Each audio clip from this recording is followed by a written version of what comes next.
আজাজিল থেকে শয়তান হয়ে গেলাম, ওই আদম সন্তানদের নিয়ে জাহান্নামে যাব, একটারেও জান্নাত মুখে হতে দেব না। শয়তান এবার ক্ষমতা চাইল। রব্বুল আলামিন তার দোয়াগুলো কবুল করলেন। উনি দুনিয়ার মধ্যে একটা বাড়ি চাইলেন, আল্লাহ তারে বাড়ি দিলেন।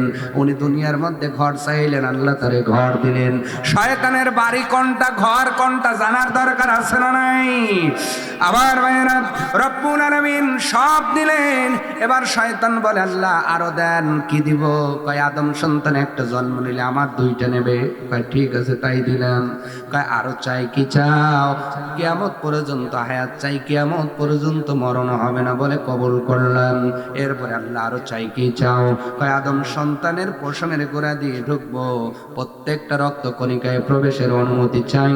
রব্বুল আলামিন দেওয়ার পরে শয়তান খুশি হয়ে চলে গেলেন।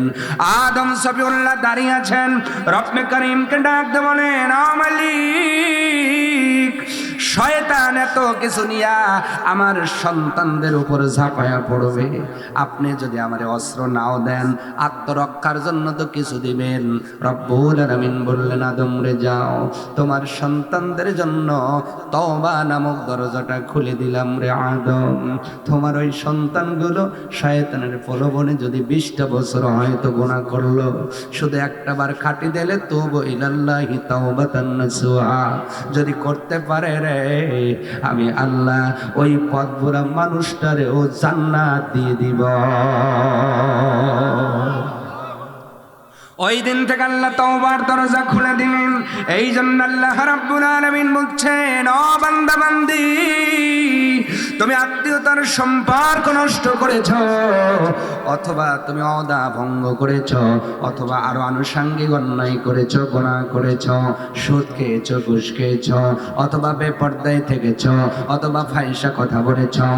এক কথায় কোরআনের বিপক্ষে অবস্থান নিয়ে কোরআনের বিপক্ষে আমল করে জীবনটারে গুনার সাগরের অতল গহ্বরে তলিয়ে দিয়েছ রে বান্দা বান্দি।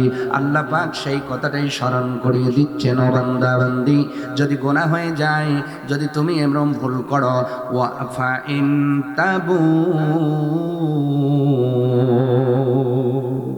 অতঃপর যদি তওবা করো, আমি আল্লাহ তোমার তওবা কবুল করে নিব। অনেক মানুষ আমাদের এখানে আছে, আত্মবিশ্বাস হারিয়ে ফেলেছে, আছে না নাই? যদি বলেন ভাই এসেন নামাজে, কই হুজুর যা লাভ নাই, আমি যে গুনাহ করছি নামাজ পড়ি আর কি করব? বলে কি বলে না? বলে কি বলে না? একজনকে যদি বলেন ভাই একটু ভালো হন, কয় ভালো আর হব কি, যে খারাপ করছি তার মানে। উনি লাহ তাহজান এমন একটা কিতাব আছে, হতাশ হয় না, ওই কিতাবটা পড়ে দেখেন, হতাশ হওয়া যাবে না। আল্লাহ বলেছেন, ওয়ালা তাকনাতুম মির রাহমাতিল্লাহ, ও বান্দা গুনাহ করেছো, আল্লাহর রহমত থেকে নিরাশ হয়ে যায় না। আপনি কি গুনাহ করেছেন বলেন? গামিদি গোত্রে নবীজির সময় গামিদি গোত্রের একজন মহিলা এসে ডাকতে বললেন, পয়গম্বর গুনাহ করেছি, গুনাহ থেকে পবিত্র করেন। নবী ডাকতে বললেন, মহিলারে এখন নয়, এখন একটু ব্যস্ত আছি। মহিলাটা চলে গেলেন। পরের দিন এসে বললেন, ইয়া রাসূলুল্লাহি, আমি গুনাহ করেছি, মেহেরবানি করে পবিত্র করুন। আল্লাহর নবী ডাকতে বললেন, কি গুনাহ করেছো? মহিলা ডাকতে বললেন, ও আল্লাহর নবী, আমি যে গুনাহ করেছি এই গুনার কথা লোক শুনলে বলা যাবে না। কি গুনাহ করেছ? বলে, আমি বিবাহের আগেই জিনা করেছি, জিনার কারণে আমার পেটের সন্তান চলে এসেছে, আমি সন্তান সম্ভব না, আমি গর্ভবতী। অনেক সাহাবীগুলো উঠে বললেন, মহিলা দূর হয়ে যাও, এত গুনাহ করে দয়াল নবীর কাছে কেন এসেছ? আল্লাহর নবী ডাকতে বললেন, সাহাবীরা রে, গুনাহগার বান্দা বান্দিরে আল্লাহ ফিরান না, আমি নবীজি কেমন করে ফিরাইব? সুবহানাল্লাহ, জোরে বলুন। এই জন্য গুনাহ করার পরে আপনি হতাশ হবেন না, আপনার মনের ভিতরে ভরসা রাখুন আর ফিরে আসার চেষ্টা করুন। আল্লাহ পাক ডাক দে বলে, ও বান্দা, তুমি যখন সাঁতার না জেনে নদের মধ্যে যেমন পড়ে গিয়ে বাঁচার জন্য দুইটা হাত দিয়ে বাড়ি দাও। ওই রকম গোনার সাগরে পড়ে গেছো, তলিয়ে যায় না রে বান্দা, দুইটা হাত তুলে একটু বাড়ি দাও, আমি আল্লাহ তোরে আমার রহমতের কোলে টান দিয়ে তুলে নিব। বলেন তো তওবা করার দরকার আছে না নাই? মহিলাটিকে যখন সাহাবীরা তাড়িয়ে দিতে চাচ্ছেন, আল্লাহর নবী ডাক দিয়ে বললেন, ও মহিলা, আমিও তোমাকে তাড়িয়ে দিতাম বা আমিও তোমাকে বলতাম, এখনই তোমার বিচারটা করতাম, কিন্তু তুমি যেই সন্তান সম্ভাবনা হয়েছ, গুনাহগার তো তুমি, তোমার পেটের সন্তান তো কোনো গুনাহ করে নাই। কারণ নবীর হাদিসে স্পষ্ট হাদিস, কুল্লু ওয়ালাদুন ইউলাদু আলাল ফিতরা, প্রত্যেকটা সন্তান নিষ্পাপের উপর জন্মগ্রহণ করে। ওই মা বাবাই তারে মূর্তি পূজারক বানায়, মা বাবাই তারে হিন্দু বানায়, মা বাবাই তাদের খ্রিস্টান বানায়, মা বাবাই তাদের পৌত্তলিক বানায়, মা বাবাই তাদেরকে সুদারু বানায়, মা বাবাই তাদের ঘুষারু বানায়, আর অনেক মা বাবাই তাদেরকে আমল ওয়ালা, কোরআন ওয়ালা, ঈমান ওয়ালা বানায়। একেটা বলেন, নবীজি বলছেন তোমার পেটের সন্তান তো কোনো গুনাহ করে নাই, তুমি একা অপরাধী, সন্তানকে অপরাধের শাস্তি দেওয়া যাবে না। আল্লাহর নবী এখানে শিখাইলেন, গুনাহ যে করলো, অপরাধ যে করলো, তারই অপরাধী বলো, তার পুরা গোষ্ঠীকে অপরাধী বইল না। আজকে অনেক মহিলা যদি একটু তরকারিতে নুন কম দেয়, অনেক স্বামী গালি দেয়, তোর জাতি খারাপ। ঠিক আসতে হইতেছে, আছে না নাই? মহিলার আবার খুশি হইতেছে, তোর ভালো করে কোন, ঠিক না? আছে না নাই? আবার দোষ করেছে পরামানিক গোষ্ঠীর অমকের ছেলে, কিন্তু বাজারে পাইছে তার স্বাস্থ্য ভাইয়ের চাচার বাইস্তের সওয়াল। সম্পর্ক কি দাঁড়াইলো? কিন্তু পরামানিক গোষ্ঠীর সওয়াল জন্য আটকায় মার দিতেছে। কথা কয় না? আছে না নাই? আছে না নাই? অতএব যে অপরাধ করলো তারে বলবেন, তারে ধরবেন, তার সাথে মীমাংসা করবেন। একজনের অপরাধে আর একজনকে শাস্তি দেওয়ার বিধান ইসলামে। নবী যেটা স্পষ্ট শিক্ষা দিলেন, ও আমার উম্মত শোনো, আমি ইচ্ছা করলে মেয়েটারে তখনই জেনার শাস্তি দিতে পারতাম, কিন্তু তারে জেনার শাস্তি দেই নাই। আমি নবীজি বললাম, মেয়েরে তুমি চলে যাও, এই সন্তানটা 10 মাস পর্যন্ত তোমার গর্ভে থাকবে, তোমার থেকে খাবার পাবে, তোমার ওই করার মাকিম, কোরআনের ভাষায় অন্ধকার বেলাটারের ভিতরে বড় হবে। এরপরে একদিন ওই সন্তান দুনিয়াতে আসবে, সন্তান ভূমিষ্ঠ হওয়া পর্যন্ত সময় দাও। মহিলাটা বাড়ির মধ্যে চলে গেলেন। ওই মহিলার স্বামী আপনার বাহিরে আছেন। কোথায় আছেন? বিবাহিত নারী জেনা করলে তার শাস্তি কি, আর অবিবাহিত নারী পুরুষ জেনা করলে তার শাস্তি কি? আল্লাহ বিধানটা কোরআনের মধ্যে দিয়েছেন কি দেন নাই? আরো জোরে বলেন। অথচ যদি এখন ছেলে হইয়া মিয়া মানুষের ঘরে ঢোকে, পরামানিক বিচার করতেছে বিয়ে পরাধে, ওরে সোনার পরামানিক রে, এই কথা কয়, তখন যুবক আসে, আমি তো ওই কাবেই ঢুকছি। কথা কন না খা, মন গড়া বিচার আপনি করবেন কেন? এ বিচার কোরআনের মধ্যে আছে না নাই? আল্লাহর নবী বললেন, চলে যাও বাড়ির মধ্যে। 10 মাস টাইম দেওয়া হলো। উনি চলে গেলেন, খাবার দাওয়া খাইতেছেন, সন্তান পেটের মধ্যে বড় হলো। এক পর্যায়ে সন্তান ডেলিভারি করলেন। ডেলিভারি করার পরে, সুস্থ হওয়ার পরে, গামিনী বংশের সেই মেয়েটা আর দেরি করেন নাই, সন্তানটারে রুমালের মধ্যে জড়াইয়া নিয়ে আসলেন নবীজির কাছে। ডাকতে বললেন, পয়গম্বর, আপনি সময় দিয়েছিলেন, সময় অনুযায়ী সন্তান ডেলিভারি করেছি। আল্লাহর নবী সন্তানের চেহারার দিকে ডাক দিয়ে বললেন, মেয়েরে, এখন যদি তোমার জেনার শাস্তি দেই, সন্তানটা ইতিম হয়ে যাবে। বলো না, এই সন্তান কোথায় খাবার পাবে? কারণ একটা সদ্য ভূমিষ্ঠ সন্তানের খাবারের গোডাউন আল্লাহ তার মায়ের বুকের মধ্যে রিজার্ভ করে রেখেছে। সুবহানাল্লাহ বললেন না? অথচ আজকে অনেক মহিলা নিজের শরীর ঠিক রাখতে সন্তানকে বুকের দুধ খাওয়ায় না। কথা বলেন না কেন? যদি জিজ্ঞাসা করেন আপনি দুধ পান করেন না কেন, কয় আমার শরীর নষ্ট হবে। কি নষ্ট হবে? এই জন্য বুকের দুধ খাওয়ায় না, আপনার ওই যে কৌটার দুধ খাওয়ায়, লিকুইড দুধ খাওয়ায়। মনে রেখে দিও মহিলারা, এই জন্য বৃদ্ধ বয়সে তোমাকে বৃদ্ধ আশ্রমে থাকতে হয়। কারণ সন্তান যত বুকের দুধ খাবে এটা ওর জন্য ঔষধ হবে, আপনার প্রতি তার মহাব্বত সৃষ্টি হবে। সুবহানাল্লাহ বলেন। আমার ভাইয়েরা, নবীজি বললেন এখন যদি তোমাকে শাস্তি দেয় সন্তান কার কাছে থাকবে? অতএব আল্লাহর কোরআন সূরা লোকমানের মধ্যে আল্লাহ রাব্বুল আলামিন বলেছেন, সূরা আনআমের মধ্যে আল্লাহ পাক বলেছেন সন্তানকে তার মা আপাতত 30 মাসের কথা বলা হলো, 30টা মাস মানে 2.5 বছর। আর সূরা লোকমানে বলা হয়েছে ফিসালুহু আমাইন, 2 বছর। তার মানে 2 থেকে 2.5 বছর পর্যন্ত একটা সন্তানকে দুধ পান করাতে হয়। আল্লাহর নবী ডাক দিয়ে বললেন 2 বছর তুমি দুধ পান করাবা, 2.5 বছর থেকে 2 বছরের মধ্যে এবং এমন একটা সময় সন্তান নিয়ে আসবা যেই সময় তোমার বুকের দুধ ছেড়ে সে আলাদা কিছু খাইতে পারে। এই বয়সে যখন উপনীত হবে তখন তারে নিয়ে আসবা। আওয়াজ করে বলা যায় না সুবহানাল্লাহ। তওবা কত বড় জিনিস দেখেন, ওর চাইতে কি গুনাহগার আমরা হয়েছি নাকি? কথা বলে না। তাহলে উনি যদি তওবার আশা রাখতে পারেন, আপনি কেন রাখতে পারেন না? আপনি কেন নিরাশ হচ্ছেন? আপনি কেন হতাশাগ্রস্ত হচ্ছেন?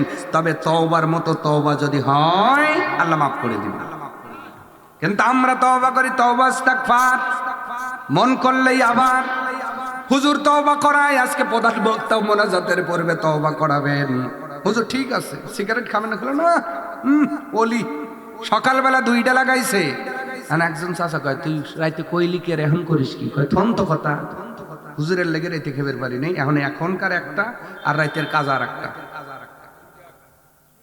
কথা কয় না। তাহলে আপনার তওবা কি রাত পোয়াইছে নাকি? এখানে তওবা করবেন আর পরের হক নষ্ট করবেন, অথচ রাত্রে যাওয়ার সময় আপনার সুন্দর একটা পিয়ারা রাস্তার মধ্যে জ্বলতেছে, আপনার তওবা তো পিয়ারার কাছে যাই শেষ। আস্তে করে ছিঁড়ে পকেটে ভরে নিয়ে বাড়িতে যায়, নিজেও খায় স্ত্রীকেও খাওয়া। কথা বল ইয়াসিন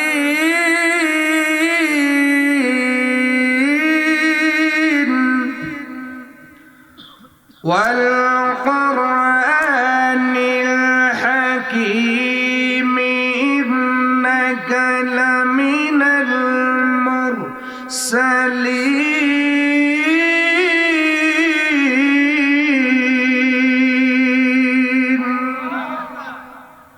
আল্লাহ রাব্বুল আলামিন ইয়াসিন বলার পরে বললেন ওয়াল কুরআনিল হাকীম। তাহলে এই কিতাবটার নাম যে কোরআন, পৃথিবীর কেউ রাখলো কি? আর একটা সূরা আছে 55 নম্বর সূরা, সূরার নাম সূরা আর রহমান। বলেন তো আর রহমান এরপরেই কোন আয়াত? আল্লামাল কুরআন। এই কিতাবটার নাম কোরআন পৃথিবীর কেউ রাখেন নাই। রব্বে কারীম নিজেই কোরআনের নামকরণ করলেন। কোরআনে কারিমার মধ্যে আল্লাহ রাব্বুল আলামিন মানব জাতির হেদায়েতের জন্য 114টি সূরা ইনক্লুড করলেন। আমি যেই সূরা থেকে আপনাদের কথা শোনাবো, সূরাটা 9 নাম্বার সিরিয়ালে পাবেন। কোরআনে কারীম বাড়িতে গিয়ে খুলবেন। 1 2 3 4 5 6 7 8 9 9 নাম্বার সিরিয়ালে একটা সূরা পাবেন, সূরার নাম সূরা আত-তাওবা। নাম কি? আওয়াজ দিয়ে বলতে হবে, নাম কি? সূরা আত-তাওবা। আমি আপনাদের মাঝে 2টা আয়াত তেলাওয়াত করলাম, 10 এবং 11। রব্বুল আলামিন বলতেছেন, ও পৃথিবীর মানুষ শোনো, পৃথিবীর ময়দানে এমনও কিছু মানুষ আছে যারা মুমিন বলে দাবি করে কিন্তু আত্মীয়তার সম্পর্ক তারা রাখতে চায় না। নাউজুবিল্লাহ বললেন না? এমন লোক আমাদের ভিতরে নাই? 2-1 কথা হইলে স্ত্রীকে বলে বাপের বাড়ি পাঠা দেবো না, কিন্তু আছে না নাই? আমি কিন্তু ভাই ওই সময় একবারে মিঠে ওয়াজ আমার ভিতরে নেই, মাঝে মাঝে একটু গুতাগাত লাগতে পারে। এই জন্য কি ওয়াজ চলবে? যদি চলে একটু অ্যান্সার দিবেন। এমন মানুষ কি আছে আমাদের ভিতরে? একটা কথা হয়েছে, শ্বশুর বাড়ি 4 বছর যায় না, এমন লোক আছে না নাই? জামাইয়ের সাথে শ্বশুরের কথা হয়েছে, শ্বশুরও 2 বছর জামাই বাড়িতে আসে না, এমন লোক আছে না নাই? ভাইয়ের সাথে কথা হয়েছে 2 বছর বাড়ির বাড়িতে দাওয়াত খেতে যায় না, এমন লোক আছে না নাই? আল্লাহ রাব্বুল আলামিন বলছেন, পৃথিবীর মানুষ শোনো, পৃথিবীর জমিনে এমন মানুষ আছে যাদের কাছে আত্মীয়তার সম্পর্কের কোনো দাম থাকে না।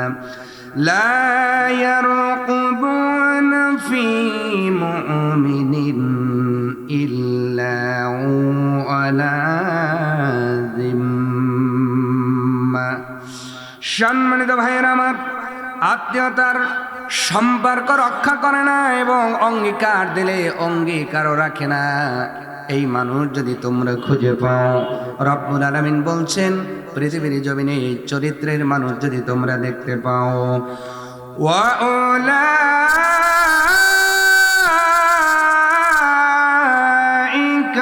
হুমুল মুহতাদুন।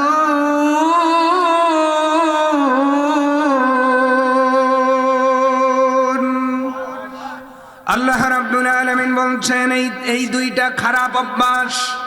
1 নাম্বার আত্মীয়তার সম্পর্ক রাখতে চায় না, 2 নাম্বার ওয়াদা দিলে ওয়াদা রাখে না। এই 2টা বদ অভ্যাস যদি কোনো নারী পুরুষের মধ্যে পেয়ে যাও, রব্বে কারিমের ভাষায় এরাই হলো সীমা লঙ্ঘনকারী। আওয়াজ তুলে বলা যায় না নাউজুবিল্লাহ। অন্য আয়াতের মধ্যে রব্বুল আলামিন ডাক দিয়ে বলেন, আল্লাহ সীমা লঙ্ঘনকারীদেরকে ভালোবাসেন না। আল্লাহু লা ইউহিব্বুল মুতাদিন, নিশ্চয়ই আল্লাহ পাক এই সীমা লঙ্ঘনকারীদের ভালোবাসেন না। তার মানে আমরা যদি আত্মীয়তার সম্পর্ক ছিন্ন করে আর যদি ওয়াদা দিয়ে ওয়াদা না রাখি, রব্বে কারিম আমাদের পছন্দ করবেন না, ভালোবাসবেন না। ও এনায়েতপুরবাসী একটু বুকে হাত দিয়ে বলেন, আমি তামাম পৃথিবীর মানুষের কাছে ভালো হলাম, কিন্তু রব্বে কারিমের কাছে যদি ভালো হতে না পারি, আমার মতো হতভাগা কেউ জোরে, কিন্তু আমি তামাম পৃথিবীর মানুষের কাছে খারাপ হয়ে গেলাম। আমি আমার রব্বে কারিমের কাছে যদি ভালো হয়ে যাই, আমার মতো সৌভাগ্য আর কেউ হতে পারবে না। অতএব আমরা দুনিয়ার মানুষের জন্য পৃথিবীতে চলব না, আমরা চলবো আমার রব্বে কারিমকে খুশি করবার জন্যে। ঠিক কিনা বলেন? তাহলে আত্মীয়তার সম্পর্ক ছিন্ন করা যাবে। আসতে বলেন, কবে ভাই ভাই দ্বন্দ্ব লাগছে? আজ পর্যন্ত একবার দরজা উত্তর দিকে আর একবার দরজা দক্ষিণ দিকে। কতক্ষণ আসতে বললে ভেজাল বেশি, ঠিক কিনা? এই যে শীতের দিনে পিঠা খাবে, এক ভাইয়ের বাড়ি পিঠা করলো, এক আঙ্গিনা, মাঝখান দিয়ে শুধু একটা ওয়াল উঠেছে, তাও এই যে মারামারি ঠেলাঠেলির কারণে 2 ভাইয়ের আঙ্গিনা 2 দিকে ঘুরায় নিল। এক ভাই পিঠা খায়, উল্লাপাড়ার মানুষ দাওয়াত পায়, সাইফুদ্দিন দাওয়াত পায়, কত আলেম দাওয়াত পায়, উল্লাপাড়ার ব্যবসায়ীরা দাওয়াত পায়, ওই যে গাইডার মানুষগুলো দাওয়াত পায়, সিরাজগঞ্জের মানুষগুলো দাওয়াত পায়। কিন্তু আপন ভাই একই আঙ্গিনায় ওই পাশে বসবাস করে, পিঠা খায় কিন্তু দাওয়াত দেয় না।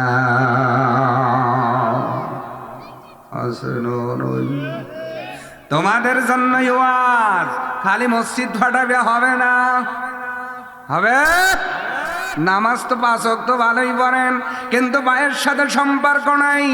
ও পৃথিবীর মানুষ, এখানে 1 মিনিট কথা বলে রাখি, কিয়ামতের দিন যখন মানুষগুলো আপনার কষ্টের মধ্যে পড়ে যাবে, কিয়ামতের দিন মানুষ যখন আপনার সাথে আরা হয়ে যাবে, স্ত্রী তার কোনো পরিচয় দেবে না, সন্তান পরিচয় দেবে না, ওই মানুষটা রব্বুল আলামিনের কাঠ গড়ায় দাঁড়ায় আল্লাহ পাকের কাছে যখন ধরা খেয়ে যাবে, ও এনায়েতপুরবাসী, আখিরাতের ময়দানে একটা মানুষ যখন বিপদে পড়ে যাবে, ওই মানুষটা তার মারে ডাকবে না, ভাইরে ডাকবে না। আল্লাহর কোরআন বলছে কিয়ামতের দিন একটা মানুষ বিপদে পড়ে যাওয়ার পরে সর্বপ্রথম তার ভাইকে ডাকবে। সুবহানাল্লাহ, কে একটু জোরে হবে না? তাহলে ভাইয়ের সম্পর্কটা ছোট না বড়? আরো জোরে। অথচ বিয়ার আগ পর্যন্ত ঠিকই থাকে, বিয়ার পরে কি যে মৌমাছি কানের ভিতরে বন বন করে, 2 দিন পরে বড়াও পাতিল ভালো লাগে না। কতক্ষণা এমন ভোমরা কি আপনাদের এলাকায় আছে? আসতে বলে। আমার মা বোনরা যারা এসেছেন ভালো করে বুঝবেন, আপনার কারণে ভাই ভাই যদি ফারেক হয়ে যায়, আল্লাহর নবী আখিরি জামানার পয়গম্বর রাসূল আরবি সাল্লাল্লাহু আলাইহি ওয়াসাল্লাম বলেছেন যে মানুষের মাধ্যম দিয়া আত্মীয়তার সম্পর্ক কেটে যাবে, আমার রবি তার সাথে সম্পর্ক ছিন্ন করবেন, ওই মানুষটা আমার আল্লাহর জান্নাতে যাবে না। আর কোন মানুষ যদি জান্নাতে না যায় যাবে কোথায়? আসতে বলেন, আরো আসতে। আসতে বললে জোরে হয়, একটু জোরে বলা যায় না? যাবে কোথায়?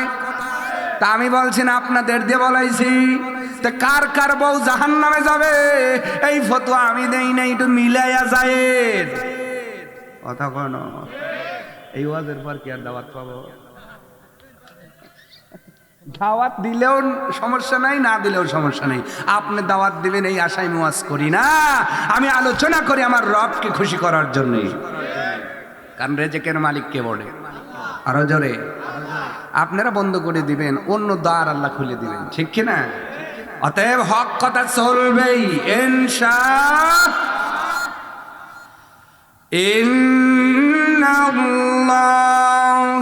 খায়রুর রাযিকিন।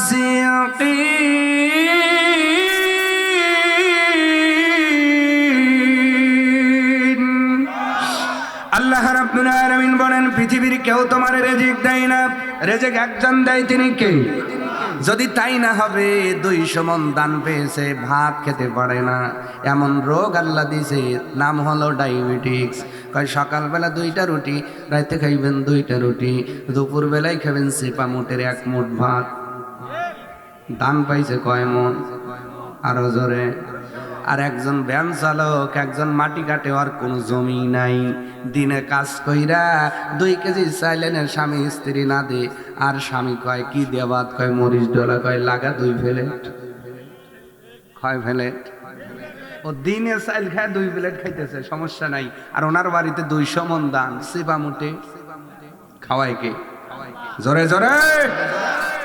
অতএব আপনার থাকলে আপনি খেতে পারবেন না, খাওয়ানোর মালিক কে? আপনারা আমারে রেজেক দিতে পারবেন না, রেজেক দিবেন কে? এই জন্য হক কথাগুলো বলি, সব জায়গায় বলি। মানলে আবু বকর, না মানলে আবু জেহেল, মানলে ধন্য, না মানলে জঘন্য। আমার কথা আমি বলেই যাব, মানা না মানা আপনাদের ব্যাপার। আমার ভাইয়েরা, আমার মা বোনেরা ভালো করে শুনবা। ও এনায়েতপুরের মা বোনেরা, তোমার কারণে যদি ভাই ভাই দ্বন্দ্ব লাগে, তোমার কারণে যদি বাবা সন্তান আলাদা হয়ে যায়, সম্পর্কের কারণে যদি বৈপরীত্য হয়, সম্পর্কের মধ্যে যদি ফাটল ধরে যায়, তুমি ফাতেমার সঙ্গে জান্নাতে যেতে পারবা না, আবু লাহাবের স্ত্রী উম্মে জামিলের সঙ্গে জাহান্নামে যাওয়া লাগবে। আমার ভাইয়েরা, এই জন্য আত্মীয়তার সম্পর্কর বড় দাম। যাবেন, বেশি বেশি যাবেন, আত্মীয় বাড়ি যাবেন তো ইনশাআল্লাহ। ফুফু বাড়ি যাবেন, ফুফু বাড়ি। সবচেয়ে বেশি দুর্ভাগা মানুষ হলো ফুপুরা। আমি কি ভুল বললাম? হ্যাঁ না কিছু বলবেন? সবচেয়ে দুর্ভাগা যাই আত্মীয়, তার নাম কি? অথচ এই ফুফুই আপনাকে পেলেছে, মা হয়তো কোনো সময় কোল থেকে নাবাইয়া দিয়েছে, বিয়ের আগ পর্যন্ত ফুফু আপনারে কোল থেকে নাবান নাই। যিনি হলো বাবার বোন যারে বলি, এই মানুষটা আপনার জন্য কত কষ্ট করলো, অথচ আজকে বিয়ে করার পরে শ্বশুর বাড়ি চিনি, নানার বাড়ি চিনি, মামার বাড়ি চিনি, খালার বাড়ি চিনি, শুধু বছর শেষ হয়ে যায় কোনো ফুফুর বাড়ি আমি চিনি না। মানে ওইটা বাবার বোন তো দরদ কম, মার বোন হইলে দরদ বেশি। কথা কয় না? ঠিক, ওই ঠিক বলার জন্যই আইছি, বেজাল কথা বলার জন্য আসি নাই। চলবে তো? সম্মানিত ভাইয়ের আমার, আত্মীয়তার সম্পর্ক বজায় রাখবেন। আর পুরুষদের বলছি, আর রিজালু কাওয়ামুনা আলান নিসা, পুরুষরা হলো মহিলাদের পরিচালক। কিন্তু আজকে বাংলার ইতিহাস কাটলে দেখা যায় স্ত্রীরাই পুরুষদের পরিচালক হয়ে গেছে। তা না হলে স্বামী হয়া জেশ্বর বাড়ি ঠিকই যায়, শালির বাড়ি ঠিকই যায়, নিজের বোনের বাড়িতেই যায় না। কারণ ওই যে বউ কইছে যাও যাবো না, তাহলে ঠিক আছে, আমি তুই পীর আমি মুরিদ, কথা কয় না রে। বউরে পীর বানানো বাদ দিতে হবে। অনেকে আবার ডাইলগ দেয়, আমার বাড়িতে আমি মেম্বার, বউ আমার চেয়ারম্যান, আছে না নাই? এই ডাইলগগুলো বাদ দেওয়া লাগবে। আল্লাহর কোরআন জানায়, আর রিজালু কাওয়ামুনা আলান নিসা, রব্বুল আলামিন তোমাদের সম্মান দিয়ে পরিচালক বানিয়ে দিয়েছেন। নিজের কর্তৃত্ব হারাইয়া পরে খুঁজলে পাওয়া যাবে না। এই জন্য আত্মীয়তার সম্পর্ক বজায় রাখা লাগবে। আগামীকাল থেকে ফুফুদের খবর নেবেন। এখানে যারা আছেন একটু হাত দেখায় বলেন ফুফু যারা বেঁচে আছে।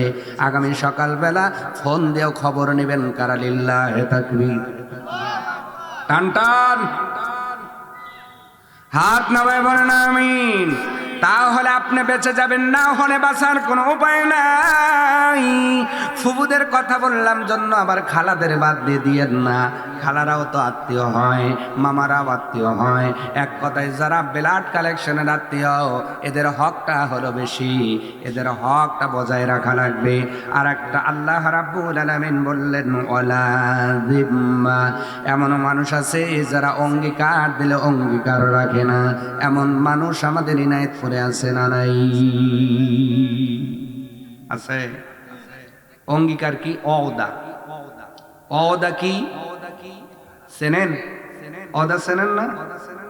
একজনকে বলছেন ভাই ওই আল সাত্তার হোটেলে আপনি বসবেন, আমি সকাল 10টায় আসতেছি। লোকটা যায় একটা আপনার কি বলে মোগলাই খাইছে, 2টা আপনার সিঙ্গারা খাইছে, তারপরে হাফ কেজি মিষ্টি খাইছে। খাওয়ার ভারী আছে, গরিব কিটকিট টিকটিক করতে করতে করতে 10টার কাটা 1টায় যায় বন্ধ করতেছে। আহা হলো ভাই, কয়েন না, আছে না নাই? আছে না নাই? এটা তো সাধারণ ওয়াদার খেলাফ। আর সবচেয়ে বড় ওয়াদার খেলাফ হলো আল্লাহর কাছে ওয়াদা দিয়েছেন তার গোলামি করবেন, কিন্তু এখন জমিনে এসে তার নাফরমানি করতেছেন। কথা বলে না? আমরা রব্বে কারিমের কাছে ওয়াদা করেছি কি করি নাই?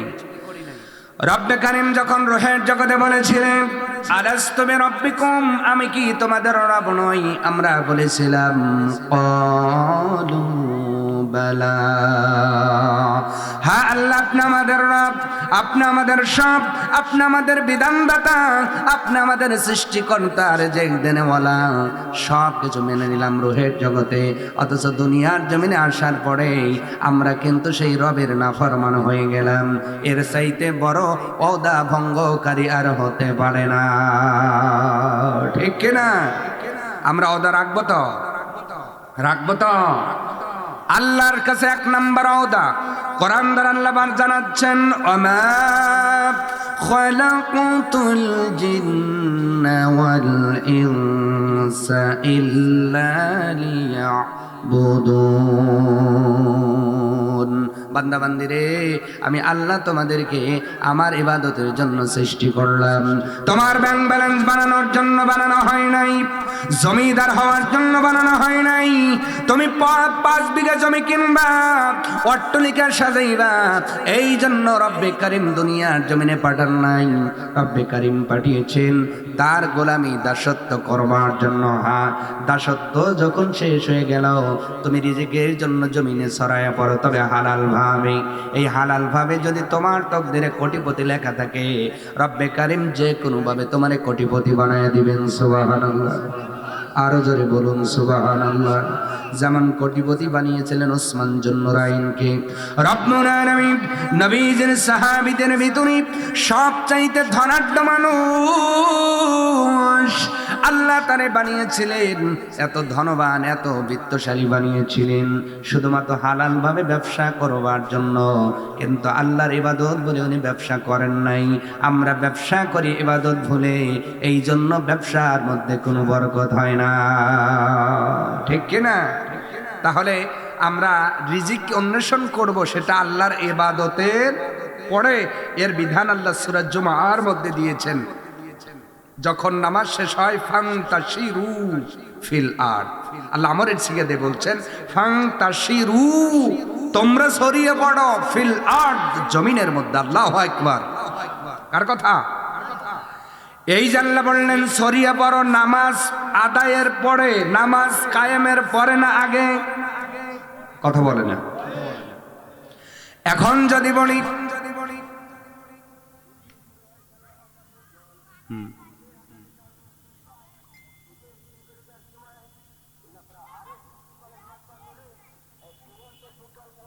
ফুটবল খেলার আয়োজন করা হয়েছে, ওনাদের তো একটা ন্যূনতম জ্ঞান থাকা দরকার যে কোরআন সুন্নাহর আলোচনা হচ্ছে, আপাতত এতটুকু রাস্তা প্রচার না করলেও হয়। আল্লাহ তাদের বুঝদান করুন। আমরা পড়ছি আমিন, আরো জোরে বলুন আমিন। আমার ভাইয়েরা, ফুটবল খেলা যখন মনে পড়েই গেল, বলেই নেই একটু, ওয়াজ কিন্তু বেড়ে যাবে। বলবো একটু। ফুটবল খেলায় প্লেয়ার কয়জন? রেফারি কয়জন? 3 জন। কয়েকজন রেফারি কয়জন? 2 জন লাইসম্যান, 1 জন রেফারি। খেলোয়াড় কয়জন? 11 22 জন। এই 22 জন খেলোয়াড় বল যখন টুকাইলো, ভালো করে বোঝেন, বল নড়া দিল, পিপিপ করে বাঁশি দেওয়ার পরে মাঝখান থেকে বলটা নড়ায় দিল। নড়া দেওয়ার পরে বল চিন্তা করলো, বসেই ছিলাম, ভালোই ছিলাম, আমি আবার লড়াই কেন? লড়ানোর পরে যখন মিডফিল্ডে যে খেলে তার কাছে দিছ, কিন্তু একটু টুকায় বেশি, মানে কাটায়।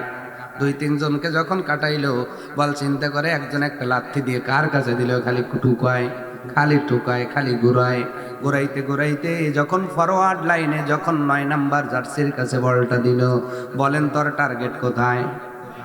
জোরে, আরো জোরে। যদি টার্গেট গোল পোস্টে হয়, বল যদি অসুবিধা মতে পায়, শট যেটা দিছে টুকনের আসতে না, জোরে বলে না। এত জোরে একটা শট দিছে, কিন্তু গুলিটাও চ্যাম্পিয়ন গুলি। বল চিন্তা করলো কে প্রথমে নড়ায়া দিল, এরপরে টুক দিল, কি মানুষের কাছে দিল, এত জোরে লাথি দেয় দিছে তো গোল পোস্টের কানে বিলা, কিন্তু গুলি ধরে ফেলছে। ধরে দেখেন কিছু গুলি আবার আছে, চুমা দেয় বল, ঠিক কিনা কন? কষ্ট হইতেছে আপনাদের? চুমা যাই দিছে, বল কয় না রে, এতগুলো মানুষের ভিতরে একটা মানুষ আপাতত আছে আমার দরদের, কি সুন্দর চুমা দিল রে, আহা। এই চুমা দিয়ে একটু পর ডব দিতেছে, কি দিতেছে? গুলি কি দেয়? বল কয় চুমা দিল ভালো কথা, ডব দেয় কে? একটু পরে ভাই ডব দিয়ে বল এইভাবে ধরে যে একটা লাত্তি দিছে, কন্ত ওই 9 নাম্বার প্লেয়ারের সে 10 নাম্বার প্লেয়ারের সে লাত্তিকে আসতে না জোরে, আরো জোরে, এমন লাত্তি দিছে, বল এই সীমানা ছেড়ে একবার। বলার উদ্দেশ্য হলো কোরআন নিয়ে আলোচনা হচ্ছে। কোরআন যদি মানতে পারেন, রব্বুল আলামিন সুমা দিয়ে জান্নাত দেবে। আর যদি কোরআন বাইপাস করে চলে যাও, শয়তানের লাত্তি খায়া ওই জাহান্নামে যাওয়া লাগবে। জোরে বলেন কথা ঠিক না বেঠি? ফুটবল হবেন না জান্নাতি মেহমান হবেন, এটা আবার আপনাদের বিচার, রেখে দিলাম। আমার মেয়েরা, তাহলে আল্লাহ রাব্বুল আলামিন বলছেন, ওয়াদা ঠিক রাখো, আল্লাহর সাথে ওয়াদা করেছিলাম, ওয়াদাগুলো জমিনে বাস্তবায়ন করো। আল্লাহ যেমনে কোরআনে হুকুম দিয়েছেন, হুকুমগুলো তামিল করো। 2 নাম্বার রব্বে কারিম ডাক দিয়ে বলছেন, বান্দারে, একটা হলো আমার ওয়াদা, একটা হলো বান্দার ওয়াদা, একটা হলো হকুল্লাহ হকুল ইবাদ, একটা আমার হক আর একটা বান্দার হক। বান্দারে ওয়াদা দিয়েছ, বোনকে ওয়াদা দিয়েছ, বোন রে তুমি আমার বোন হও, আমি বাবার 2 অংশ পাই, তুমি 1 অংশ পাও। এটা রব্বুল আলামিন তার পয়গম্বর মিলে ঠিক করলেন, মেরাজ ঠিক করে দিলেন। অথচ আমি যখন বোনরে বিয়ে দিয়ে শ্বশুর বাড়িতে দিয়ে দিলাম, জমি জমা যখন বন্টন হয়, ওই জায়গায় আর ওদের ঠিক থাকে থাকে? আমি 3 বার বলি থাকে, আপনারাই বলেন না। তার মানে আমি বলছি না আপনাদের যে বলাইছি? হ্যাঁ, বোঝা লাগবে ব্যাপারটা রে ভাই। কাউসারির বাড়ির কাছে বাড়ি, এই জন্য সম্পর্ক হবে না সারাসারি, আমু ছেড়ে দেবো তাড়াতাড়ি, কথা বলা লাগবে ভাই। এই জন্য আসেন আলোচনার দিকে যাই। সম্মানিত ভাইয়েরা আমার, তাহলে বোনের সাথে ওটা ঠিক রাখলাম না, আমরা কি করলাম? পরামাণিকের কাছে যা বুদ্ধি আটলাম, পরামাণিক সাহেব আমার বোনকে বিয়ে দেওয়ার সময় তো 5 লক্ষ টাকা দিয়েছিলাম। কয় লক্ষ? ওইটা তো আর ওয়াজিব ফরজ ছিল না, আপনি দিছেন কেন? আপনার সূত্রে হিসাবটা মিলুক। যেহেতু যদিও যৌতুক বৈধ নয়, যদিও দিয়েছেন, এটা তো হারাম দিয়েছেন, কিন্তু ওই ঠেলা দিয়া 2 বিঘা জমি গায়েব করে দেয় এমন ভাই এলাকায় আছে না নাই? বিয়ের সময় দিচ্ছে, এখন দেব কে? তা আপনি যে চাকরি নিচ্ছেন কার টাকা? কন কার টাকা? বাপের টাকা না? তা আপনি যেমন বাবার রক্ত, আপনার বোন আপনার বাবার রক্ত, ইসলাম আপনারে ঠকায় নাই, আপনি দ্বিগুণ উনি 1 গুণ। খবরদার, 1-2 টাকার নোটও যদি ফাঁকি দিয়ে ফেলেন, শহীদ হলে সব গুনাহ মাফ হয়, পরের দিনা মাফ হয়। তাহলে শহীদ হলে যদি সব গুনাহ মাফ হয়, পরের দিনা মাফ না হয়, এর চেয়ে আর বড় কত বড় শহীদ হবেন যে পরের দিনা মাফ হয়ে যাবে?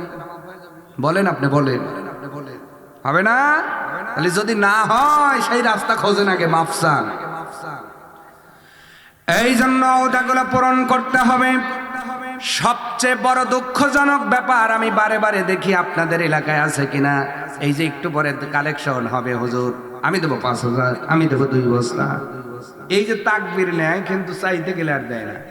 এইটা কি আপনাদের এলাকায় আছে? এবার মনে একটু বেশি কষ্ট পাবেন আপনারা, যে হুজুর আজকে একদিন এসে সব অরিজিনাল কথাগুলো খালি বলে যাচ্ছে। কষ্ট পাচ্ছেন? আপনি ওয়াদা দিলেন হুজুরের কাছে, আলেমের কাছে 1 বস্তা 2 বস্তা 5 বস্তা সিমেন্ট দিব। যেই কমিটি গেছে কত তাল বাহানা, এখন সময় ভালো না, এখন আসো না, বলছি জন্য এখনই আসা লাগবে। এই বাপ রে, দাম কি দিয়ে, এমন দাম কি দিছে, কমিটি যাইতেই ভয় পেতেছে। কথা কন না কা? এরকম আল্লাহর ওলি নাই না? যদি থাকে অঙ্গীকার ঠিক করেন, এরপরে মসজিদে যান, নামাজ তো পড়েন 5 ওয়াক্ত, জনগণ ঠকান 8 ওয়াক্ত। কথা কয় না? জনগণ ঠকাইলে কি কাজ হইবে? ওটা ঠিক রাখা লাগবে। আল্লাহ রাব্বুল আলামিন বলছেন, তুমি যদি আত্মীয়তার সম্পর্ক বজায় না রাখো, আর যদি ওটা ঠিক না রাখো, ওয়া উলাইকা হুমুল মুতাদুন, এরাই হলো সীমা লঙ্ঘন করলো। আল্লাহ পাক বলেন, এরা আমার সীমানার বাইরে চলে গেল। আমি আল্লাহ রাব্বুল আলামিন একটা সীমারেখা টেনে দিয়েছিলাম, এই সীমানার মধ্যে থাকলে আমি আল্লাহ ভালোবেসে তাদের জান্নাত দিব, কিন্তু তারা তো সীমা লঙ্ঘন করে ফেলল। আমি আল্লাহ তাদের আর আমার সীমানার মধ্যে রাখবো না। সীমানার মধ্যে থেকে যদি বাহির হয়ে যাও, ও পৃথিবীর মানুষ, আল্লাহর সীমানার থেকে যারাই বাহির হয়ে গেছে তারাই জাহান্নামে ঢুকেছে। বলেন নাউজুবিল্লাহ। তাহলে আমরা কি আল্লাহর সীমানার থেকে বাহিরে যেতে চাই, নাকি আল্লাহর সীমানার মধ্যে থাকতে চাই?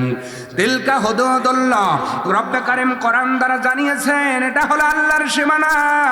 আল্লাহর সীমানা কতটুকু, যে আল্লাহ এবং তার রাসূলের অনুসরণ করবে সে আল্লাহর সীমানার মধ্যে থাকবে, আর যে আল্লাহর রাসূলের আপনার সীমা কি বলে অনুসরণ করবে না, তারা আল্লাহ এবং রাসূলের সীমানার মধ্যে থাকবে না। তাহলে আমরা 2টা জিনিস আজকে বাড়িতে নিয়ে যাব। ওয়াজ 1 নাম্বার, আত্মীয়তার সম্পর্ক ছিন্ন করব না। 2 নাম্বার, ওয়াদা দিলে ভঙ্গ করব না। এটা কি আপনাদের ওয়াজ না মহিলাদেরও? বলেন বলেন। মা বোনরা আবার ওয়াজ খুঁজে পাবে না, কি হুজুর আমাদের কিছুই বলল না। ও মহিলারা, এই ওয়াজ শুধু পুরুষের জন্য নয়, তোমাদের জন্য আলোচনাটা করে যাচ্ছি, ভালো করে বুঝবেন। মায়েরা, আপনারাও আত্মীয়তার সম্পর্ক বজায় রাখবেন, শ্বশুর শাশুড়ির খেয়াল রাখবেন।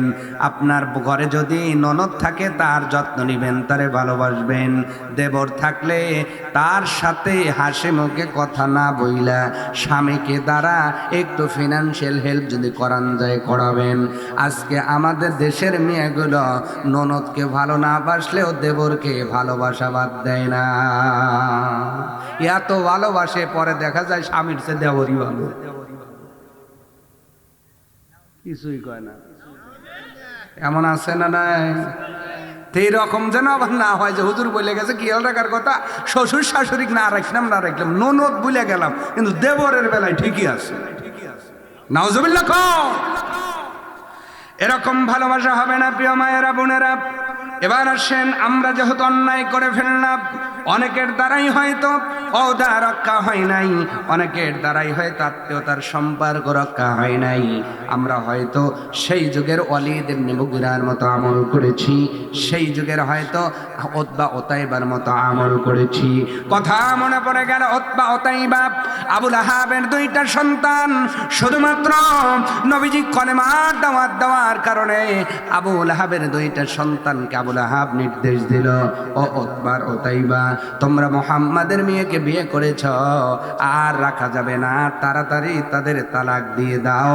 আওয়াজ তুলে বলুন নাউজুবিল্লাহ। তারা বাবার কথায় নবীজির দুইটা কন্যাকে তালাক দিয়ে আত্মীয়তার সম্পর্ক ছিন্ন করে দিয়েছিলেন। আমার ভাইয়েরা, আমরা যেন এমন না হই, অনেক বাবাই তার নিজের সম্মান বাঁচানোর জন্য অনেক সন্তানকেই নির্দেশ দেয় তালাক দে। কথা কয় না, দে তালাক। সাওয়ালকে আব্বা বউডো বালা, তো কয় বউ বালা, বাপ বালা না। বাপ বালা না, তার সাথে বসে ঠিক করেন তালাক দেওয়া লাগবে কেন? কয় আমার প্রেস্টিজ। জরে জরে বুঝবেন, ওই বাবার মধ্যে আবু লাহাবের পেতাত্তা বর করছে। কারণ নবীজি আত্মীয়তার সম্পর্ক গাঢ় করতে শিখিয়েছেন, ভাঙতে শিখান নাই। উতবার উতাইবার মতো করে আমরা যেন আমাদের স্ত্রীদেরকে কষ্ট না দিয়ে ফেলি। আমার ভাইয়েরা, এবার 1 নম্বরে যে 2টা আয়াত তেলাওয়াত করলাম, প্রথম আয়াত শেষ হয়ে গেল, 10 নম্বর আয়াত। এবার 11 নম্বর আয়াতের মধ্যে আল্লাহ রাব্বুল আলামিন ওই যদি গুনাহ হয়ে যায় সেখান থেকে বাঁচার বুদ্ধি শিখাচ্ছেন। আওয়াজ তুলে বলা যায় না সুবহানাল্লাহ। আল্লাহ রাব্বুল আলামিন বলছেন, বান্দারে তোমরা হয়তো না জেনেই আত্মীয়তার সম্পর্ক ছিন্ন করে ফেলেছ, অজান্তেই হয়তো কাউকে ওদা দিয়ে ওদা ভঙ্গ করে ফেলেছ, হয়তো শয়তানের প্রলোভনে গুনাহটা হয়ে গেছে। এখন যদি বাঁচতে চাও তোমাদের কি করা প্রয়োজন? আল্লাহ রাব্বুল আলামিন বলছেন, ফা ইন তাবু,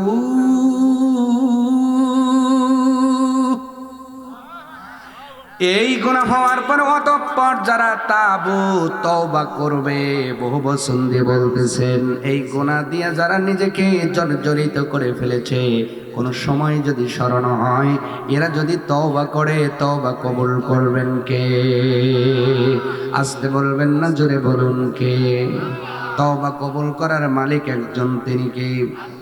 আমার ভাইয়েরা, আল্লাহ রাব্বুল আলামিন শিখাচ্ছেন, বান্দারে শোনো, ভুল হয়ে গেছে, বোনের সাথে দীর্ঘদিন সম্পর্ক নাই, ভাইয়ের সাথে দীর্ঘদিন সম্পর্ক নাই, ওদা ঠিক রাখতে পারো নাই, গোনায় গোনায় জীবনটা জর্জরিত হয়ে গেছে। বান্দারে, আজকে আলোচনার পরে গভীর রাত্রেতে তুমি যদি ঘুমানোর পূর্বে ওযু করে 2 রাকাত নামাজ পড়ে মালিকের কাছে যদি হাতটা তুলে দিয়ে বলো, আল্লাহ জীবনে যা গুনাহ করেছি আর জীবনেও গুনাহ করব না, যার যার হক তাকে বুঝাইয়া দেব, আগামী সকাল থেকে বোনের খবর নেব, আগামী সকাল থেকে ফুবুর খবর নেব, আগামী সকাল থেকে শ্বশুর বাড়ির খবর নেব, আগামী সকাল থেকে আত্মীয়দের খবর নেব। এইভাবে যদি 2টা চোখের পানি ফেলায় কাঁদতে পারো, রব্বুল আলামিন বলে, বান্দারে আমি আল্লাহ তোর জীবনের গুনাহগুলো ইউবাদদিলুল্লাহ, আমি আল্লাহ বদল করে সওয়াবে পরিণত করে জান্নাতি বানায়া দেব। তাহলে তওবার রাস্তা খুলেছেন কে? আরো জোরে বলুন। তওবার রাস্তা আল্লাহ কোন দিন খুলে দিলেন? আল্লাহ ওই দিনই তওবার রাস্তা খুলে দিয়েছিলেন যেই দিন শয়তান আদমের সামনে শয়তান হয়ে যাওয়ার পরে আল্লাহকে ডাক দিয়ে বললেন, আল্লাহ আমি তো ছিলাম আজাজিল, আদমকে সেজদা না দিয়ে আমি শয়তানে পরিণত হয়ে গেলাম, আমাকে কিছু ক্ষমতা দেন। কি দেন? তার মানে যারা নত না হয়ে ক্ষমতা চায়, শয়তানের গুণ আছে। নাউজুবিল্লাহ বলবেন, কাউজুবিল্লাহ বলবেন, বলে নেন। ওই দিনও আজাজিল যদি আল্লাহর পছন্দের ব্যক্তিত্ব ছিল তো যদি বলতো আল্লাহ ভুল হয়েছে, এখন একটা সেজদা দিয়ে আল্লাহ হয়তো মাফ করতেন, কিন্তু মাফ না চায়, আরো কি চায়? আসতে বলে কি চায়? তার মানে ক্ষমতার লোভ বেশি বালা না, বেশি কিনা? যারাই বেশি ক্ষমতায় থাকতে চায় তাদের মধ্যেই দেখবেন শয়তানের কিছু বৈশিষ্ট্য পাওয়া যাবে। শয়তান ডাকতে বলে, আল্লাহ একটু ক্ষমতা চাই, ক্ষমতা চাই। রব্বুল আলামিন জানার পরেও জিজ্ঞাসা করলেন, ক্ষমতা দিয়ে কি করবা? শয়তান ডাকতে বলল, ও মালিক, যেই আদমের জন্য বলে না এমন তওবা করা যাবে না। মহিলাটি ডাকতে বললেন, ওগো নবীজি, আপনি আবার সময় দেন। বলে, হ্যাঁ, এই সময় যদি তোমাকে জিহার করা হয়, যদি তোমাকে এইরকম জেনার শাস্তি দেওয়া হয়, তোমাকে যদি বুক পর্যন্ত করা হয়, পাথর মেরে মেরে যদি শেষ করা হয়, রে মহিলা বলো, এই মাসুম সন্তানের দায়ভার কে নিবে?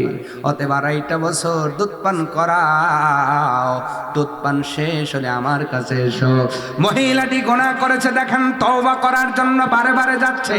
মহিলা নিজেও জানে এই গুনার শাস্তি হলো বুক পর্যন্ত গেড়ে দুনিয়ার জমিন থেকে শেষ করে দেওয়া।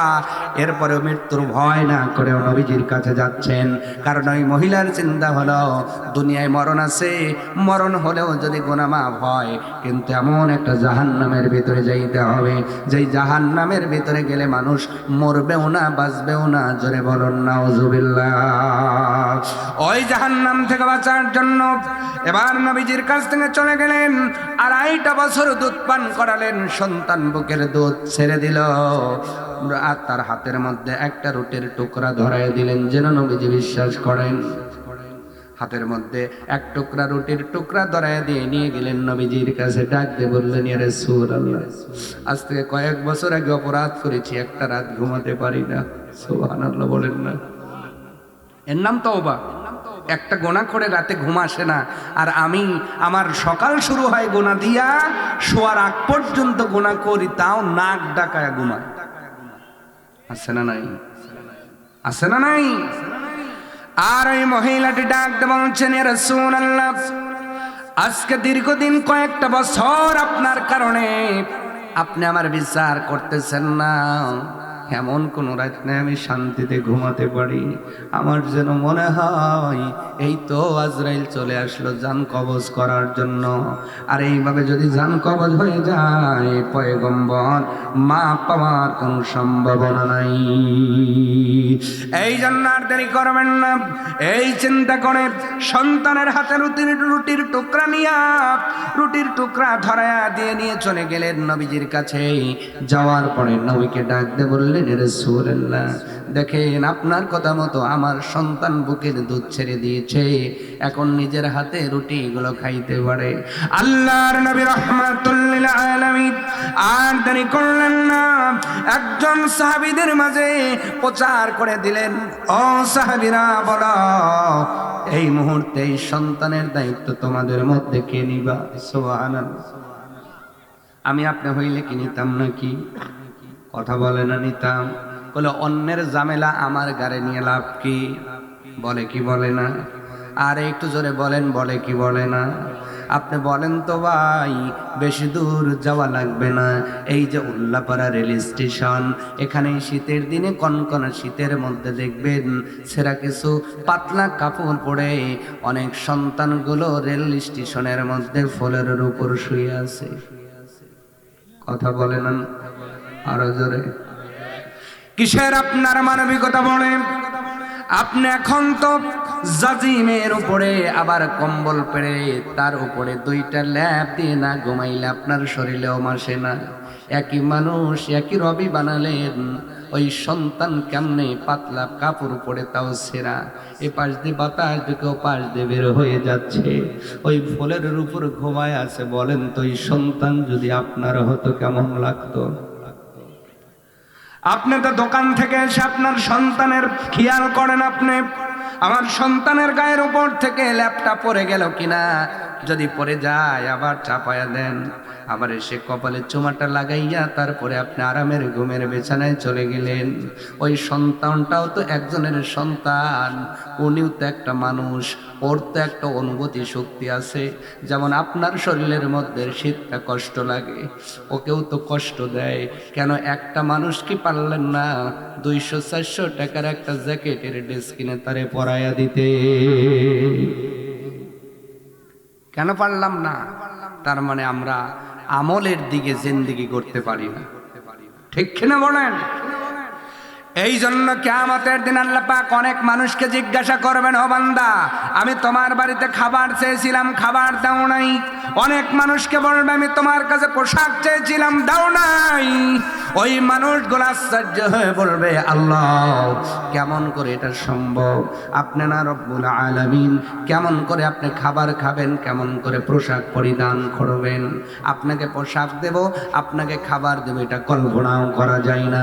আল্লাহ রাব্বুল আলামিন বলবে, বান্দারে লক্ষ্য করে দেখো, তোমার বাড়ির মধ্যে এমন একটা অভাবী মানুষ যায় বলেছিল, ও বাড়িওয়ালা ভাই, এই শীতের দিনে নতুন জামা চাই না, নতুন কম্বল চাই না। আমার বাড়ির মধ্যে দুইটা ছেলে আছে, একটা মেয়ে আছে। ছেলে মেয়েগুলো শীতের মধ্যে বড় কাতরায় রে ভাই। 2 বছরের পুরাতন এদুরে কাটা কোনো কম্বল থাকলে দিলে দিবেন, খুব উপকার হবে। ও বান্দা, ওই দিন তো দাও নাই, তারায় দিয়েছিলাম। ওই দিন যদি ওই বান্দার হাতে একটা পুরাতন কম্বল তুলে দিতিস রে বান্দা, আমি আল্লাহ আমার গায়ে চাদর পরানো হয়ে যেত। সুবহানাল্লাহ বলেন। একটা পরিবারকে হয়তো খবর নিয়ে কিছু পোশাক কিনে দিবেন, ইনশাআল্লাহ কি জোরে বলা যাবে না? পারবো না আমরা? প্রত্যেক অর্থ সম্পদওয়ালারা যদি 2টা পরিবারের খেয়াল রাখি, আমার এই দেশে কোনো ভাই কি হোক, সেটা হিন্দু হোক, খ্রিস্টান হোক, বৌদ্ধ, সে তো মানুষ, সে কি বলে? আপনার যেমন অনুভূতি আছে, তারও অনুভূতি। ধর্ম বিশেষে আমি বাঙালি, আমি বাংলাদেশি, আমি একই নেশনের জাতি, সেই হিসাবে 2টা পরিবারকে যদি আমি খেয়াল করতে পারতাম, আমার দেশে কোনো সন্তান, কোনো পরিবার শীতের দিনে কষ্ট করে ঘুমাতে যেত না, ঠিক কিনা? পারবো না ইনশাআল্লাহ প্রিয় ভাইরা? পারবো তো? আগামী সকাল থেকে 2টা পরিবার, বেশি না, 2টা পরিবার একটু খবর নিয়ে, ওই যে আপনার রেজিস্ট্রারি অফিসে গেলে 300 টাকায় অনেক ভালো মানের একটু কম্বল এখন পাওয়া যায়, ওইটা কিনে এনেও যদি দেন, ওর মুখে হাসি ফুটে যাবে। আল্লাহ জীবনের গুনাহগুলো মাফ করে হয়তো আপনাকে জান্নাতের রাস্তা দেখিয়ে দিবে। পারবো না প্রিয় ভাইরা? পারবো তো ইনশাআল্লাহ? আসতে বলুন, আরো জোরে বলুন তো ইনশাআল্লাহ। আমার ভাইয়েরা, সন্তানের কথাই এত দূর চলে গেলাম। নবীজি বললেন, আমার সাহাবীদের ভিতরে কে আছো এই সন্তানের দায়িত্ব ভার নিবা? একজন সাহাবী হাত উঠালেন, রাসূলুল্লাহ, আজ থেকে সন্তানের দায়িত্বটা নিয়ে নিলাম। কেমন দায়িত্ব নিবা তুমি? এই সন্তানকে কি চাকরানি, চাকর বানাবা? সাহাবী বলল, না, আমার সন্তানরে যেমনে পালন করব, এই সন্তানটারে তেমনি পালন করব। কি সুন্দর কথা! অথচ আজকে যদি একজনের স্ত্রী মারা গিয়েছে, আমি একটু বারে বারে আপনাদের কথা বলতেছি, রাগ করতেছেন? একজনের স্ত্রী মারা গিয়েছে, লোকটা বিপদে পড়ছে, 2টা ছেলে বা একটা ছেলে একটা মেয়ে আছে, মা মারা গিয়েছে, ছেলে মেয়েগুলো মানুষ হবে না, এই চিন্তা করে আরেকটা বিয়ে করছে। কিন্তু বিয়ে করার পরে যখন ওই মেয়ের গর্ভে একটা সন্তান আসে, ওই সন্তানের যত্নে এই 2টা সন্তান বঞ্চিত হয়। কথা বলেন না কেন? আছে না নাই? মা হারা সন্তানগুলো গুমরে গুমরে কান্দে, আর এদিকে নিজের সন্তানকে নিয়ে অট্ট হাসি দেয়। ও মহিলারা, তোমাদের জন্যই বলছি, ওই সন্তানের মা নাই, তোমার তার উপরন্তু তোমার কর্তব্য ছিল ওরে ডাবল ভালোবেসে ওর মার অভাবটা পূরণ করে দেওয়া। একটা ছোট্ট মানুষ ওই ঘরে কান্দে, আর তুমি কেমন করে নিশ্চিন্তে ঘুমায় গেলা? বোঝা যায় এই মহিলাগুলো আমার আল্লাহর জান্নাতি নয়, ঠিক কিনা? অতএব ছোট্ট মানুষদের স্নেহ করবেন। নবীজি বলছেন, যে স্নেহ করে না, লাইসা লাহু মিন্না, সে আমার দলেরই না। নাউজুবিল্লাহ বলেন। আর যেই মানুষটা নবীজির দলের হবে না, সে কি জান্নাতে যাবে না? যে কোথায় যাবে? আরো জোরে বলেন। অতএব নবীর দলের কর্মী হওয়ার জন্য ছোটদের স্নেহ করার দরকার আছে না নাই? সাহাবীটা বললেন, ইয়া রাসূলুল্লাহ, আমার সন্তানটারে যেমন করে আমি ভালোবাসবো তেমন করে এই সন্তানটারেই ভালোবাসবো। নবীজি বড় খুশি হয়ে গেলেন, সন্তানটারে নিয়ে সাহাবী চলে গেলেন। এবার নবীজি বললেন, নাও এবার মহিলাদের জেনার শাস্তি হবে। কি শাস্তি? বলে ওই 3 রাস্তার মোড়ে বুক পর্যন্ত গেড়ে পাথর মেরে শেষ করা লাগবে। আবার নবীজির চোখ বেবে পানিগুলো পড়তেছে, নবীজির দিলটা নরম, কারণ নবী কাউকে আঘাত করেন নাই, নবীজি সারা জীবন আঘাত সয়েছেন, ঠিক কিনা? ওই নবীজি কিন্তু কোরআনের হুকুম বাস্তবায়ন করা লাগবে। মহিলাটি নিজের ইচ্ছায় চলে গেলেন, বুক পর্যন্ত গর্ত করা হলো, তারে বুক পর্যন্ত গর্তের মধ্যে নামিয়ে দেওয়া হলো। এরপরে মাটি চাপায় শক্ত করে তারে খুঁটির মতো আপনার পোতা হলো। এরপরে যে যেমন পারলো আপনার পাথর মারা শুরু করে দিল। এক পর্যায়ে খালিদ ইবনে ওলীদ, যিনি ছিলেন মুসলমানদের একমাত্র সেনাপতি, যার জীবনে কোনো পরাজয় নাই, এমন শক্তিশালী মানুষ এসে একটা বড় পাথর পিছন দিক দিয়ে তুলে মাথা বরাবর এত জোরে মেরেছেন, যেমন আপনার পচা তরমুজের উপর যদি পাথর মারা যায় মুহূর্তের মধ্যে তরমুজটা যেমন ভেঙে চুরে আপনার চুরমার হয়ে যায়। মহিলাটার মাথা মুহূর্তের ভিতরে চূর্ণ বিচূর্ণ হয়ে গেছে। আর খালিদ ইবনে ওলীদ যেন মহিলাটার ব্যাপারে একটু কথা বলে ফেললেন। আল্লাহর নবীর কানের মধ্যে কথাটা চলে গেল। নবী ডাকতে বলছেন, ও খালিদ ইবনে ওলীদ, সাবধান সাবধান, আমার এই উম্মতি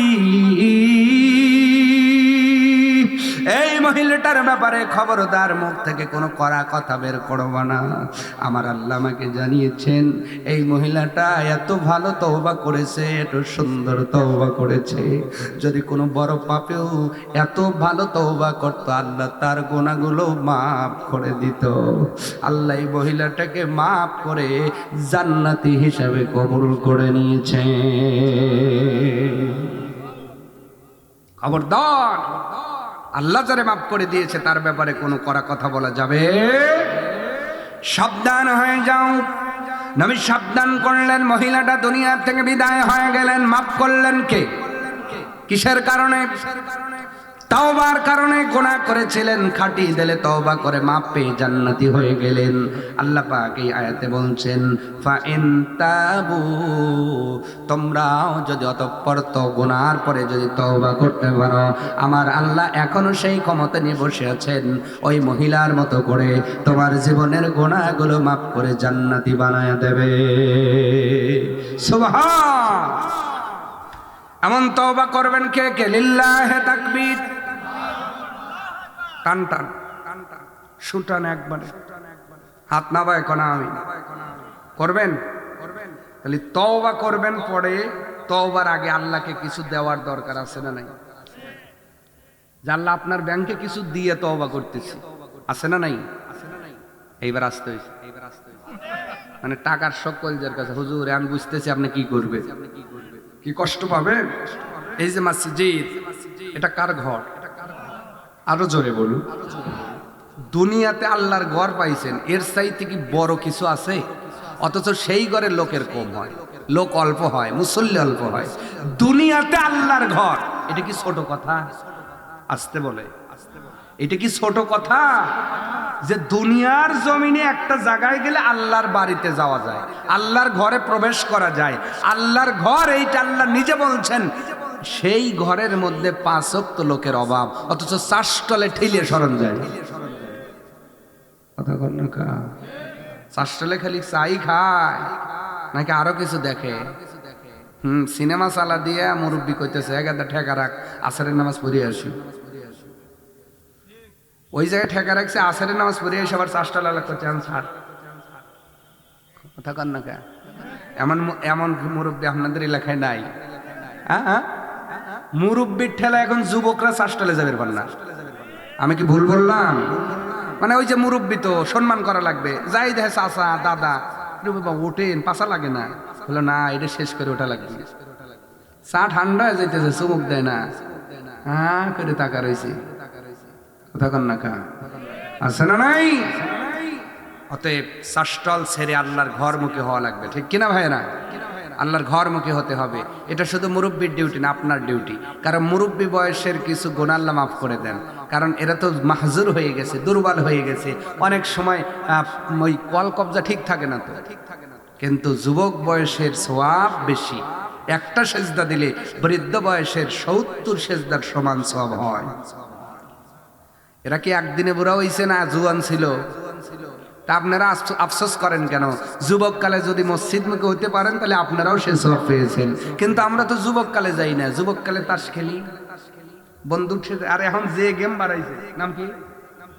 ওই যে নাম মস্ত আছে, ফ্রি ফায়ার, আর একটা পাবজি, দরদর মার মার, সারা রাত খেলে ও ঘুম আসে তখন, এলান দেয় যখন।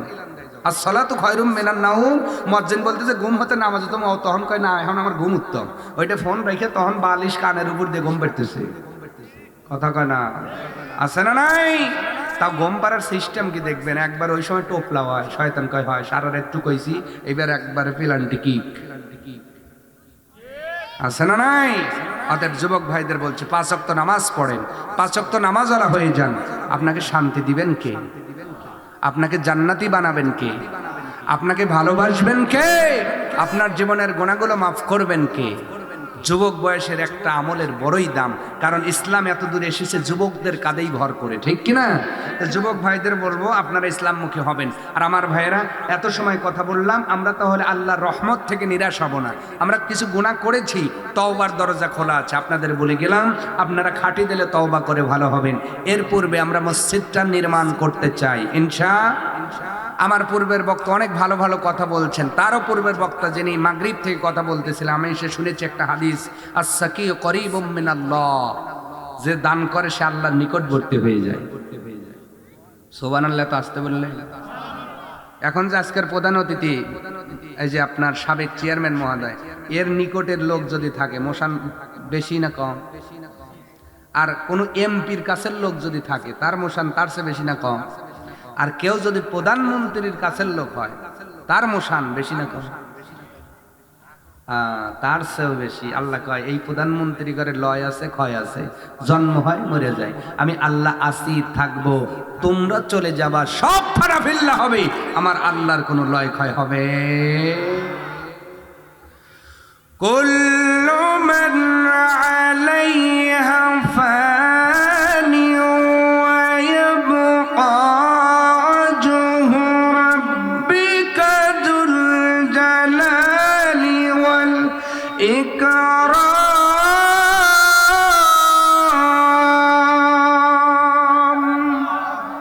আল্লাহ পাক বলছেন সব ফানাফিল্লা হবে। ওয়া ইয়াবকা ওয়াজহু রাব্বিকা যুল জালালি ওয়াল ইকরাম, অবশিষ্ট থাকবে মহিয়ান গরিয়ান তোমার রব। সুবহানাল্লাহ বলে।